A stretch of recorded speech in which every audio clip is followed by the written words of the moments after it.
Hello and welcome to another edition of Valley Form and Labrox Friday Night Lights swings around once again. We're joined by Tommy, the resident Rayman from Labrox, and the Spring Carnival has come and gone, but there's still plenty of winners to be found at the Valley on Friday night.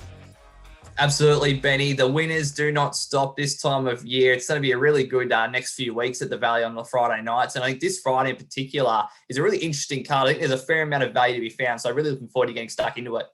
Starts off in an interesting way, doesn't it, with Heat 5 of the Labrox 55-second challenge. They've got a track record time of 54 to beat from Meteorite. How did you see the lineup this week?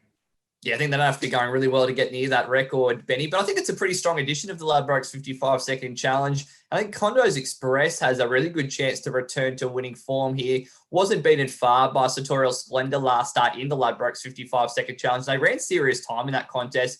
His two previous race wins have come at the Valley, and he just never seems to run a bad race here. He's definitely a bit of a Valley specialist, Condos Express. I think on his best form, he's a class horse in this field, so I'm happy to have him on top. Rock Tycoon's an interesting horse. Returned to the races with a really impressive win at Swan Hill. Was absolutely dominant. Definitely likes these short course sprints. So interested to see how it measures up here, but pretty keen Condos Express. Got it in the quaddie. Number 2, Condos Express. Number 3, Rock Tycoon. Throwing in number 4, Young Liam. I think it's a better horse than its recent form suggests. And number 8, Hika Express has been well backed early with Labrox.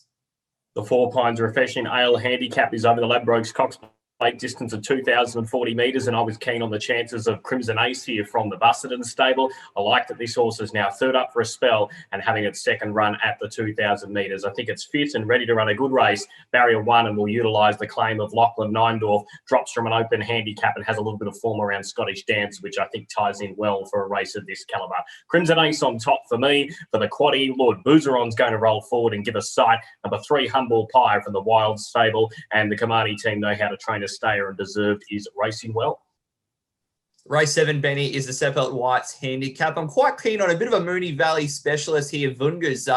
I think it's over the odds to return to winning form here. Ran really well the other day in the Melbourne Cup Carnival Country Final at Flemington on Oaks Day, and I don't think this race is any tougher. 6 starts at the Valley this horse has had for 2 wins, 2 seconds, and 2 third-place finishes, so always thereabouts of this track, and I think there's no reason it can't return to winning form on Friday night. I think the X factor in this race is Capodanno. Made its Australian race but with a really good effort behind Mrs. Beckham at Bendigo. I think that's pretty good form for a race like this. The wide barrier draw isn't ideal, but I think it's a horse with upside. But Funga's on top, but really interested to see how Capodanno performs in this contest. In the quaddie, I'm going with number 1, Vungas. Number 2, Cape Victory is going really well for Michelle Payne at the moment. I think it's over the odds at its current price. Number 4, Capodanno. Number 5, Serengeti. Wide draw, but Jamie Carr in the saddle is a positive. And the favourite is number 15, Cool for Tony McAvoy. I agree with you with Bungas. Tommy's a tough horse. He'll appreciate the quick backup. He loves a fight.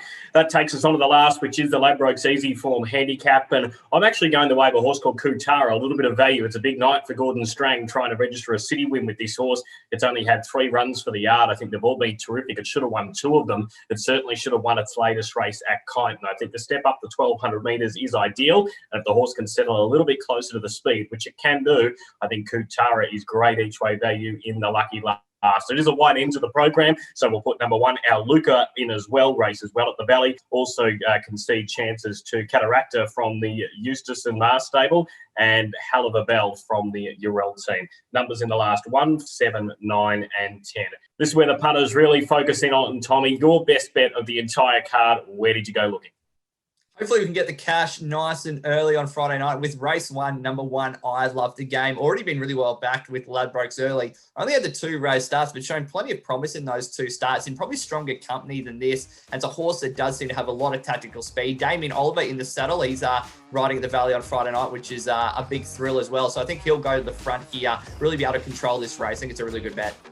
Race 1, number 1. Get the cash nice and early, punters. Good luck for racing on Friday night.